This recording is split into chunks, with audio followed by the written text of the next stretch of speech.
देखिए, हम पूर्णिया आए हैं। पहले तो मैंने देखा कि हाँ, कैंडिडेट हमारी जो है उसके पति जेल में है, बेटा जेल में है, और महिला होकर के भी एक वीरांगना की तरह लड़ रही है। हौसले की कमी नहीं, तो थोड़ा बहुत जो गड़बड़ी था उसको अब 24 घंटा के अंदर में उसको ठीक ठाक कर दिया जाएगा। जैसे अभी दो साथी ने बताया है कि हाँ, प्रचार प्रसार पार्टी कार्यालय है, सब जो असुविधा था उसको जितना जल्द होगा सुसज्जित कर दिया जाएगा। अब यहाँ से सर किस तरीके से, चूंकि चुनाव में सिर्फ 8 दिन का समय बचा है, 26 अप्रैल को मतदान है, राजद किस तरीके से इसे वॉर सिचुएशन के तौर पर ले रही है, किस तरीके से रणनीति यहाँ से? देखिए, चुनावी माहौल होता है ना, हम लोग चुनाव करें 48 घंटा में लोग माहौल बदलता है। और आप लोगों को ये पता होगा जो उम्मीदवार है, पहले यहाँ कांग्रेस पार्टी लड़ती थी, इस बार हम लोग राजद पार्टी लड़ रही है। कांग्रेस लड़ती थी तो हमेशा हम लोग देखते थे कि हमारे जो गठबंधन के वोट थे यहाँ वो 3.5 पौने 4 लाख, 3,50,000 3,75,000 पर सिमट जाते थे। तो इस बार जो हमने देखा है अपने शीर्ष नेतृत्व को, उन्होंने बहुत मंथन करके और इतना अच्छा उम्मीदवार अति पिछड़ा समाज की महिला को भेजा, जो इसी लोकसभा के एक विधानसभा क्षेत्र से 5 बार उस क्षेत्र का प्रतिनिधित्व कर चुकी है, 5वां बार है वो। और तो हमने देखा कि वो 3.5 पौने 4 लाख वोट बैंक जो मेरा है, उस पर अगर 2 लाख वोट बैंक अगर प्लस कर दिया जाए, 5 बार कर दिया जाए, तो यहाँ से चुनाव निकलेगा। तो चुनाव जब निकलता है, हमारे लोग जीतते हैं, तो ऊपर में शीर्ष नेतृत्व में राहुल गांधी जी हैं जो देश का नेतृत्व कर रहे हैं। वहाँ इंडिया गठबंधन की सरकार बनेगी और इसी के तहत इनको लाया गया। अब आप देख लो कि जिस बिरादरी से आती है, अति पिछड़ा बिरादरी से, उसका वोट यहाँ है 1.5 लाख। मुकेश जी जो आए, मल्लाह बीन और सब जो मिला करके उसका वोट है 3.5 लाख। अब इस 5 लाख वोट, 5.5 लाख वोट का वोट ऑफ कास्ट वोट जो है कम से कम 3 लाख वोट तो ये महिला खोइछा में लेके आई। ये तो सोचने वाली बात है कि जो 3.5 लाख वोट हमको आता था, आज कुछ लोग का कहना है कि वो दरका हुआ, कुछ लोग का कहना है कि वो लड़ाई में है। मैं तो समझ रहा हूँ कि कहीं से वो लड़ाई में भी नहीं है, वो तो केवल आप लोगों के द्वारा, इतना मीडिया के द्वारा उसको बनाया गया है, जो पूर्व के कार्यक्रम का है उसको फंसाता है। अब हम बताओ 3 लाख वोट जो इस महिला का है, पिछड़ा अति पिछड़ा इस तमाम समाज का, और उसके बाद हमारा जो मिनोरिटी का वोट है, यादव समाज का वोट है, वो धीरे धीरे सारा लोग ठीक हो रहा है। और मैं यहाँ अच्छे वोट से पूर्णिया से जीत करके अपने कैंडिडेट को पार्लियामेंट भेजवाने का काम करें। अच्छा, यादव और मुस्लिम समुदाय की जब बात कर रहे हैं, इस पर पप्पू यादव निर्दलीय उम्मीदवार है, उनका भी दावा है कि ये वोट हम लेकर आएंगे। अरे आप एक बात पप्पू यादव देखिए, पप्पू यादव के बारे में हम ज़्यादा नहीं बोलना चाहते, हमसे सीनियर नेता हैं, मानते हैं। हम उनके शादी का भी भोज खाने आए थे इसी पूर्णिया में। क्या किया उन्होंने 2020 में जब सामाजिक न्याय की सरकार बननी थी, हर जगह उन्होंने सामाजिक न्याय के उम्मीदवार के खिलाफ उम्मीदवार दे दिया। मेरे खिलाफ भी उम्मीदवार दिया था, हमारे बगल में इसराइल साहब हैं, वहाँ कांटी में उनके खिलाफ भी दे दिया था। हम सुनते हैं कि आपके जिला में भी अफाक साहब के खिलाफ खड़ा कर दिए थे। तो उनका शुरू से सॉफ्ट कॉर्नर रहा है एनडीए की तरफ। और आज भी मैं एक वीडियो मिला है हमको, नहीं हम जो देखे हैं, रखिए एक वीडियो जो हमको मिला है,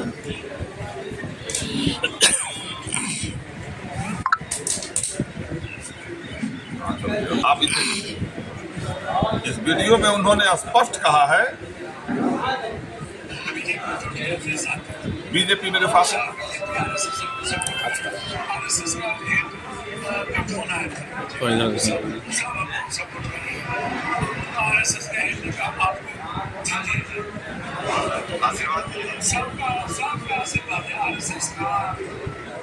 आप बताइए, आप लोग भी सुनिए।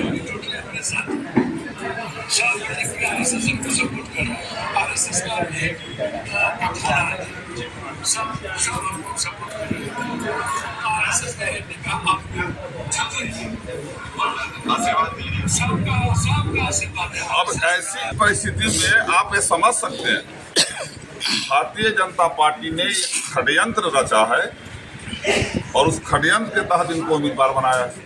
ये राजद में जाते हैं लालू जी से मिलने, लालू जी को कहते हैं कि हमको कांग्रेस में मिलवा दीजिए, लालू जी कांग्रेस में भेज देते हैं, इनको मधेपुरा दे रहे थे, मधेपुरा और सुपौल कहीं से लड़, क्योंकि ये सीट हमारा निकलता, अति पिछड़ा समाज का सीट हमारे साथ होता, मधेपुरा भी निकलता, सुपौल भी निकलता, सारा सीट निकलता। अब यहाँ ये स्थिति हो गई कि इनको तो षड्यंत्र था, कांग्रेस में भी गए, सदस्यता भी ग्रहण नहीं किया, पार्टी का विलय कर दिए, वो कह दिया कि पार्टी का विलय कर दिया लेकिन सदस्यता ग्रहण नहीं किया। पूछिए आप उनसे जाकर के कि आपने कांग्रेस पार्टी का सदस्यता ग्रहण किया? सदस्यता भी ग्रहण नहीं किया और आ करके यहाँ निर्दलीय चुनाव लड़ गए। और हर आदमी टारगेट, जो टारगेट बीजेपी का वही टारगेट पप्पू जी का। बीजेपी भी गाली देती है लालू यादव को, पप्पू जी भी गाली देते हैं लालू परिवार को, मेरे साथ ये हो गया, मेरे साथ वो हो गया। अरे भाई लालू जी तो आपको ऑफर किए थे, आपने तो खुद कांग्रेस में जाने का मन बनाया, कांग्रेस में गए, लेकिन सदस्यता ग्रहण भी नहीं करना था कि आपको तो दिखाना था कि हाँ हम लालू जी के यहाँ गए, कांग्रेस के यहाँ गए, दोनों हमको ये किया। अब पूर्णिया के लोग को जो है भावुक बना करके दिग्भ्रमित करना, एक षड्यंत्र था इनका। वो पूर्णिया की जनता आप समझ रही है। और एक वीडियो जब मैं देखा हूँ इसमें स्पष्ट कहते हैं कि हमको आरएसएस प्रमुख से बात हो गई है, उनका आशीर्वाद प्राप्त है, भारतीय जनता पार्टी का हमको आशीर्वाद प्राप्त है।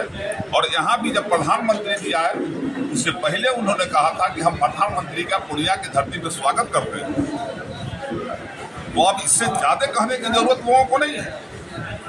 और 1999 में जिस समय निर्दलीय सांसद बने थे और इसी पूर्णिया की धरती ने इनको निर्दलीय सांसद बनाया था, प्राप्त है। और यहाँ भी जब प्रधानमंत्री जी आए उससे पहले उन्होंने कहा था कि हम प्रधानमंत्री का पूर्णिया की धरती पर स्वागत करते हैं। तो अब इससे ज्यादा कहने की जरूरत लोगों को नहीं है। और 1999 में जिस समय निर्दलीय सांसद बने थे और इसी पूर्णिया की धरती ने इनको निर्दलीय सांसद बनाया था, किसको सपोर्ट किया? भारतीय जनता पार्टी को सपोर्ट करके अटल बिहारी वाजपेयी की सरकार को सपोर्ट किया। तो अब तो पर्दा साफ हो गया। और रही बात राष्ट्रीय जनता दल इंडिया गठबंधन की बात, मैं आपको स्पष्ट बता दे रहा हूं कि एक बार हम इसी मधेपुरा में चुनाव में आए थे, आलमनगर प्रभारी थे वहां, जिस समय लालू जी और शरद जी चुनाव लड़ रहे थे। शरद जी धरना पर बैठ गए कि लालू जी बूथ लुटवा दिए। बैठे थे कि नहीं बैठे थे? और जब काउंटिंग शुरू हुआ, फर्स्ट राउंड में जब शरद जी निकल गए, आगे बढ़ गए, सेकेंड राउंड में जब आगे बढ़ गए तो थर्ड राउंड में अपने पे धरना तोड़े या चलेगा, चुनाव जीत के चले गए मधेपुरा। वही स्थिति होगा पूर्णिया का। पूर्णिया का लोग जो है हम देखे हैं कि काफी कॉन्शियस है, बोलता नहीं है, लेकिन जो अकेले में जाकर हम लोग बात करते हैं, कहता है लोग भैया हम लोग बताएंगे ना, हम लोग घूमेंगे, बोलेंगे, अगर आपके लिए दिन में बोलेंगे तो हमको 10 को फोन आने लगेगा, हमको धमकी आने लगेगा, कई साथी को धमकी नहीं मिला तो मालूम। तो तरह तरह की बात पूर्णिया का लोग झेल रहा है। लेकिन सारे लोगों ने मूड बना रखा है, चाहे वो संकर समाज का लोग हो, यादव समाज का लोग हो, अति पिछड़ा समाज का, दलित समाज का, जितना लोग है उसने मूड बना लिया है कि इस बार भारत के संविधान का रक्षा करना है, देश हित में देश को बचाना है।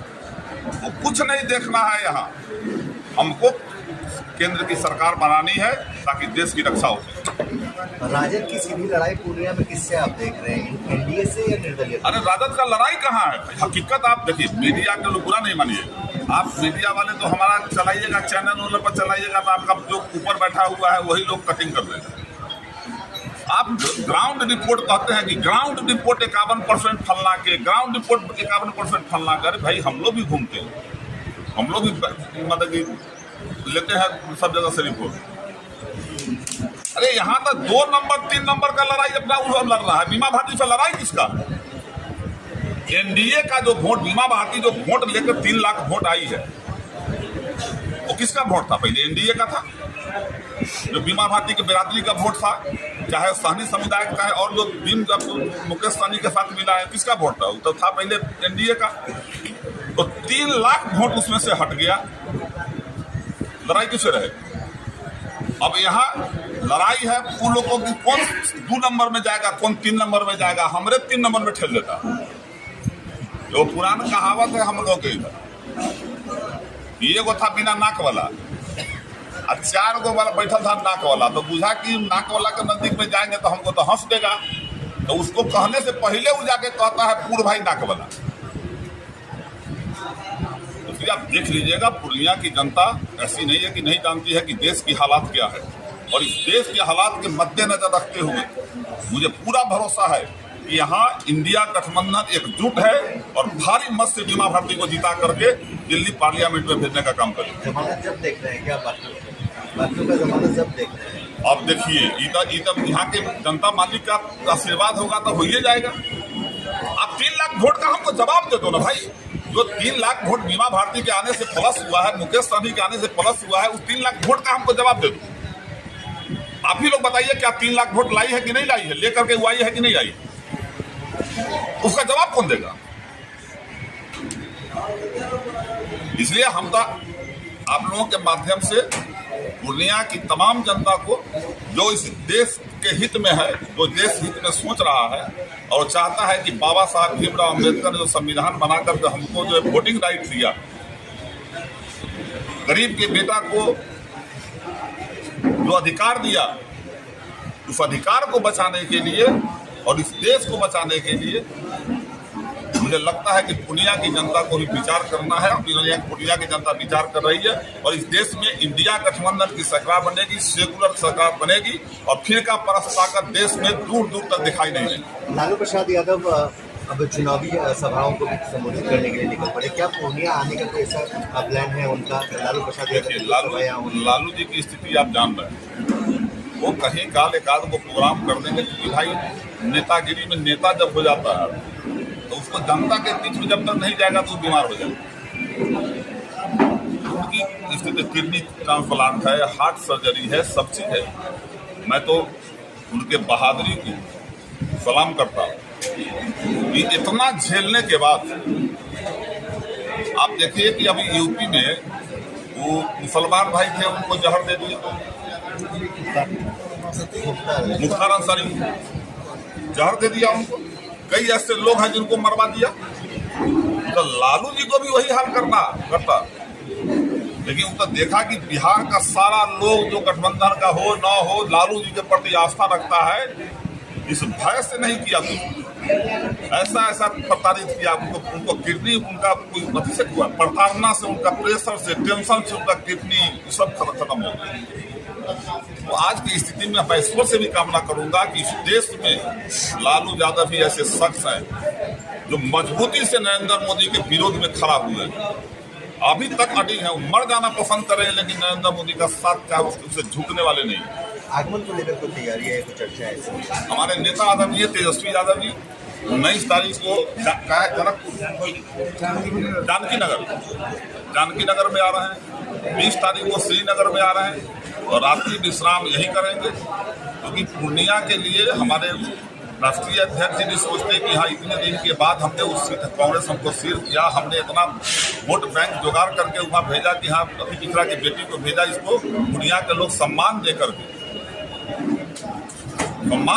इसको पार्लियामेंट भेजेगा, इसके लिए चिंतित है। और लालू जी का आशीर्वाद जो है हमेशा यहाँ पूर्णिया पर रहा है, आगे भी रहेगा।